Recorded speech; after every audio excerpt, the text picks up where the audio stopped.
vous subissez, les hommes aussi d'ailleurs, hein, attention, vous subissez la peur de l'engagement. La peur de l'engagement, c'est quoi? J'aimerais juste faire un petit rappel avant. L'être humain, est-ce qu'on est tous d'accord pour dire que l'être humain est attiré par ce qu'il ne possède pas? Vous êtes d'accord là-dessus ou pas? Qui n'est pas d'accord? Même si la personne voulait lever la main, elle ne peut pas là, je crois. Alors, il y a un bouquin de Robert Cialdini, qui est lui un psychologue américain pour le coup, Influence et manipulation, sur lequel je base énormément mes travaux parce qu'il résume en fait tous les biais émotionnels et cognitifs de l'être humain. L'être humain, il est attiré par le diamant qui brille mais qui n'est pas dans sa poche. D'accord?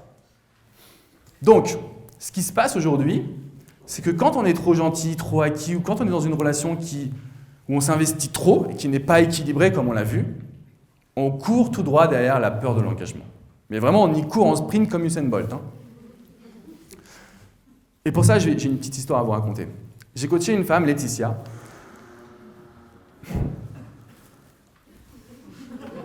La porte qui s'ouvre, il y a un fantôme qui vient d'entrer. Alors, j'ai coaché une femme, Laetitia, très indépendante. On les appelle les célibatantes. Ce sont les mères célibataires qui sont très fortes, qui ont un bon job, qui s'épanouissent. Et elle rencontre un homme qui lui fait la cour, qui l'amène dans les plus beaux restaurants parisiens, qui lui dit à quel point elle est belle, qui la fait vibrer. Chaque rendez-vous était unique. Chaque rendez-vous était unique. Et donc, elle m'envoie un mail en me disant « Ouais, t'as vu, c'est super, Alex ?» Je dis « Oui, c'est génial.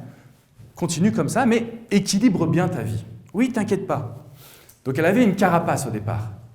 D'accord?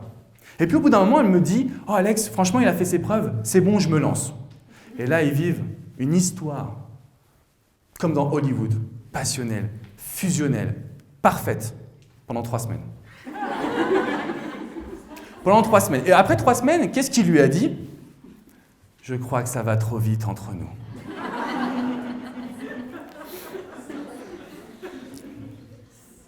Et là, j'étais obligé de lui dire, j'aurais pu lui dire, t'inquiète pas, un de perdu, 10 de retrouvé, l'amour c'est naturel, l'amour c'est instinctif, mais ça l'aurait pas aidé. Donc je l'ai orienté vers quelque chose qui fait débat aujourd'hui dans notre société. Je lui dis, très bien, c'est facile, fuis-moi, je te suis. Fuis-moi, je te suis, on va faire en sorte que tu redeviennes la vraie Laetitia. On va faire en sorte... En fait, la réalité, c'est quoi? Il y a eu un énorme décalage entre la Laetitia avec sa carapace et la Laetitia une fois qu'elle l'a enlevée. Et ça, c'est une problématique qu'on a aujourd'hui dans les débuts de rencontre. Donc, je l'ai aidée à se retrouver. Je l'ai aidée à reprendre confiance en elle. Et je l'ai aidée à comprendre quelque chose qui est pour moi la plus belle leçon de séduction que j'ai vécue dans mon coaching. Nous avons tous, en gros, 2 types de personnalités. C'est-à-dire qu'on peut faire partie de 2 types de groupes en matière de séduction et plus globalement de vie sentimentale. Soit on est dans l'autosuffisance, c'est-à-dire qu'on aime une relation simple, on est bien dans sa vie, ce qu'on veut c'est la petite cerise sur le gâteau. On ne veut pas tout chambouler, on est vraiment bien, aller au ciné pépère c'est très bien, aller au resto c'est très bien, pas besoin de choses grandioses. Et à l'inverse, on a aujourd'hui des personnes qui ont besoin de sensationnel, qui ont besoin de vibrer, d'avoir une relation à 200, 300, 400%. Et c'était le cas de cet homme. À partir du moment où ils sont rentrés dans une relation plus de couple, entre guillemets, plus plan-plan, il a décidé de partir.